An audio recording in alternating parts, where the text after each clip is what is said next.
couples. As you'll recall, this resolution was brought to us by Mr. Joshua Weaver as a citizen matter in a work session back in April of this year. At the last work session, Mr. Weaver appeared before council again and asked council to make some sort of affirmative gesture on his prior resolution. Council directed me to take a look at the resolution and propose an optional resolution that would ultimately get to the same place in terms of a resolution in support of civil marriage. And what I have before you, and it's in your packet, is my recommendation of a resolution for you to consider if it is the council's desire to pass such a resolution. I've made some changes to the resolution that you have that essentially creates a more gender-neutral first whereas paragraph by striking the words "of man" and "by free men" out of that, and changes a typo in this as well. And if I could pass that out to you all, those are the only changes to the resolution. It does not substantially change anything that you have in front of you. Again, as I said back in April when I came back to the council, and again at the last work session, there is no prohibition for council to pass such a resolution. There is also no requirement for council to pass such a resolution. It is the will of the council as it relates to this particular resolution. Also, the resolution does not create a new right for same-sex couples to get married either in Durham or in North Carolina. It is simply a statement of the council on this matter. I'd be happy to take any questions you may have.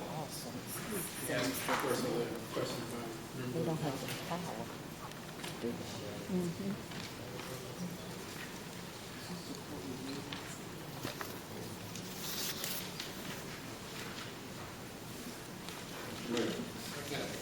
Councilman Clement. If there's no question for the council's motion at all, Well, a motion would be in order.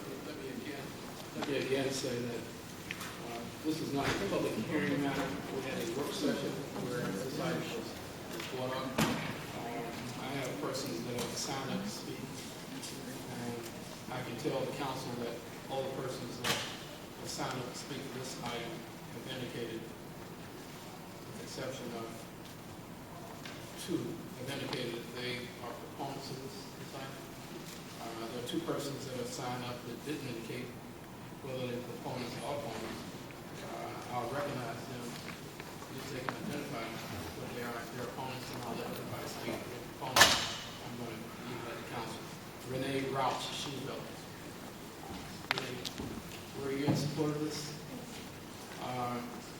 Stuart Kennedy? You're in support of it? So, I just want to make sure, again, people know this is not a public hearing. We're not required to have public comments. All the persons that have signed up indicated they were proponents. I didn't have anyone that said they were opponents to this. And let me ask that question. Anyone didn't get a chance to speak, sign up, wanted to speak as an opponent? No, I wouldn't speak against it. Okay. In that case, I'm going to first listen to the council, then we'll go to these other comments. Recognize Councilman Fleming. I was actually prepared to ask everyone, to thank everyone for coming to share their views, but I think I would hope that the council is unanimous in this decision. I'd like to move the item. If people prefer to wait and hear comments, that's fine too, but so moved. second. That was my motion, Mr. Mayor. I've heard a motion and second to move the item. Excuse me, I'd like to speak. I'm running the meeting. Okay. It's my choice as to whether or not I want to vote for it. The council has indicated by majority so far they want to move the item. And I'm going to call the question. If there are questions on it. If there are no further questions, Madam Clerk, will you open the vote? Close the vote. It passes 7-0. Thank you.